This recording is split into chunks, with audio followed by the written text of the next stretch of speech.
100 paisa. 1 rupee ante 100 paisa. Are next, number of coins.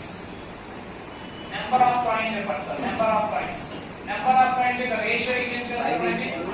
ఏమి చేయాలి? Number of coins యొక్క ratio 5:8:1. నాకు ఇంటిమెంట్ ఏ coins ఎక్కువ ఉన్నాయి మరోసారి నాకు ఏ కాయిన్స్ ఎక్కువ ఉన్నాయి, ఎన్ని కాయిన్స్ ఉన్నాయి, ఏ కాయిన్స్ తక్కువ ఉన్నాయి, ఏ కాయిన్స్ తక్కువ ఉన్నాయి, 1 రూపీ తక్కువ ఉన్నాయి. Value of coins 50 paisa coins, 25 paisa coins and 100 paisa coins. దీన్ని క్యాన్సిల్ చేసుకోవచ్చా? 25 1 times 25, 2 times 25, 4 times. మరి 25 కి ముందర క్యాన్సిల్ చేస్తున్నాం సార్. ఇప్పుడు నాకు వాల్యూ ఆఫ్ కాయిన్స్ తెలుసు, నెంబర్ ఆఫ్ కాయిన్స్ తెలుసు. ఈ రెండు ని మల్టిప్లై చేస్తే నాకు ఏమొస్తుంది సార్? అమౌంట్ ఏమొస్తుంది సార్? అమౌంట్ వస్తుంది. నాకు amount is equal to value of coins into number of coins ని మల్టిప్లై చేస్తే నాకు అమౌంట్ వచ్చేస్తుంది.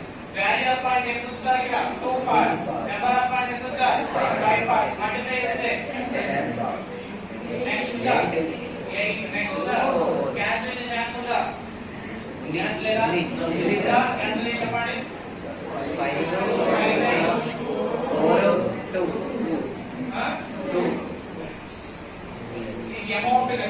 ఓకే, బ్యాగ్ లోపల ఏ కాయిన్స్ యొక్క అమౌంట్ ఎక్కువ దొరికింది జాగ్రత్త చూసి చెప్పండి. 50 paisa అమౌంట్ ఇది 50 పైసా గురించి చెప్తుంది, ఇది 25 పైసా గురించి 1 రూపీ గురించి చెప్తుంది.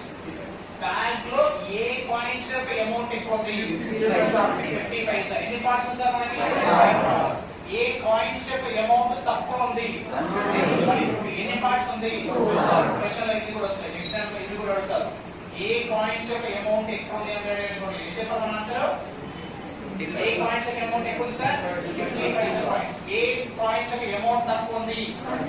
1 రూపీ. నెక్స్ట్ మళ్ళీ నేను రిపీట్ చేసిన క్వశ్చన్ జాగ్రత్తగా చెప్పాను.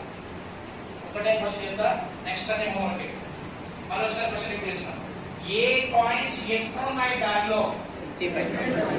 ఏ కాయిన్స్ ఎక్కువ ఉన్నాయని నేను క్వశ్చన్ రిపీట్ చేస్తున్నాను. ఏ కాయిన్స్ ఎక్కువ ఉన్నాయి? నెంబర్ ఆఫ్ కాయిన్స్ అడుగుతున్నాను. It's not 25. క్వశ్చన్ జవాబు చెప్పండి.